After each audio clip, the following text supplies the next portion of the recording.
Ready? 1, 2, 3, start.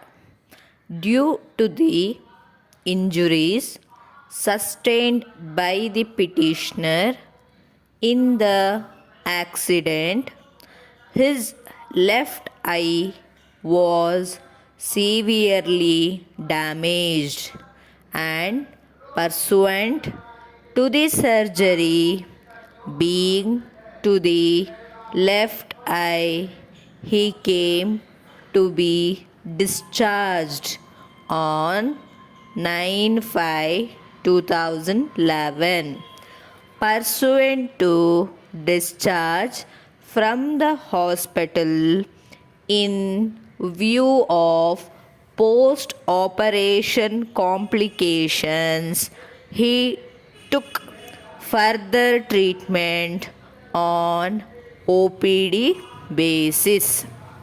In view of injuries sustained in the accident and severely on the left eye, the petitioner has lost his left eye vision completely and thereby sustained permanent visual disability, resulting in his capacity to do his avocation of driving employment. Thus, the petitioner suffered loss of future earning capacity in view of injuries sustained in the accident. It is stated by the petitioner that prior to occurrence of accident, he was hale and healthy and aged 24 years as on date of occurrence of accident and was earning an income of rupees 200 as daily wages and rupees 50 as bata every day.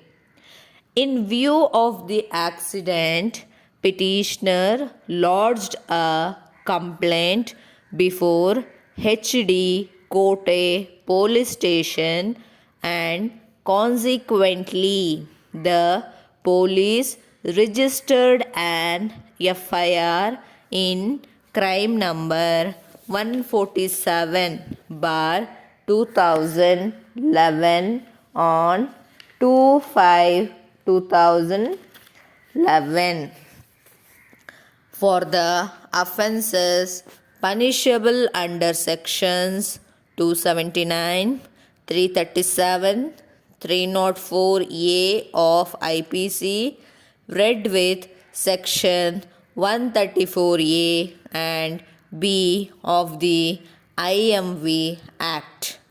It is stated by the petitioner that the accident occurred during the course of employment and arising out of employment with the proper employer, namely respondent number 1.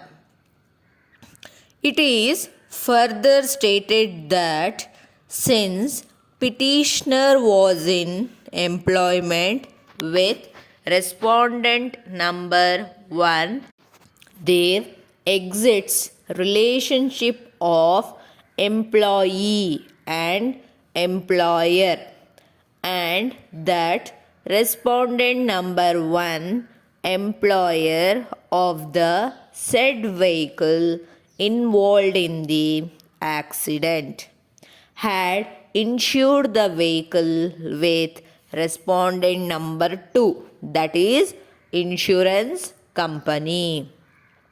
Hence, respondent number 1 and 2 are jointly and severely liable to pay the compensation Hence, petitioner filed the petition seeking compensation. On service of notice, respondent number 1 remained absent and came to placed ex parte, whereas respondent number 2, that is insurance company, filed detailed statement of objections inter alia denying the case of petitioner, however, admitted the existence of insurance policy as on date of occurrence of accident. On the basis of pleadings, the trial court framed following issues. First one, whether the petitioner proves that he was working under first respondent as an employee at the time of the alleged incident.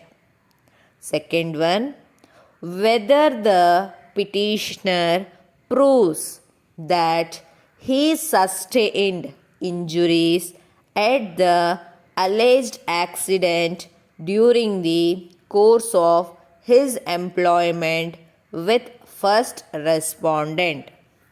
Third one, whether the petitioner is entitled for the compensation.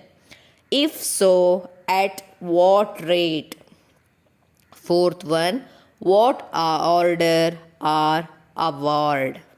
Next para.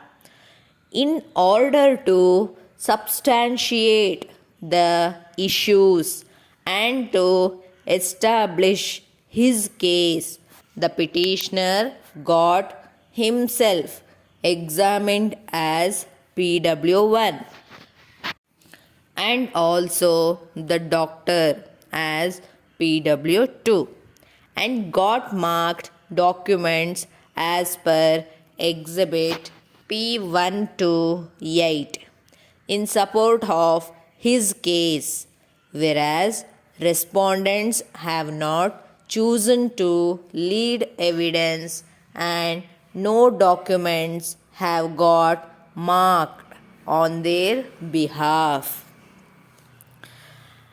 On the basis of material evidence, both oral and documentary, the trial court awarded compensation of rupees 7,88,423 with interest at the rate of 12% per annum from the date of occurrence of alleged accident till deposit, and further the trial court held respondent to be jointly and severely liable.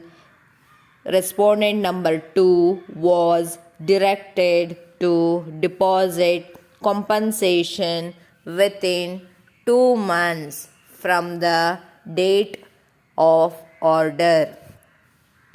Being aggrieved by the impugned judgment and award, the insurer as well as the petitioner are before this court questioning the correctness and legality of the same.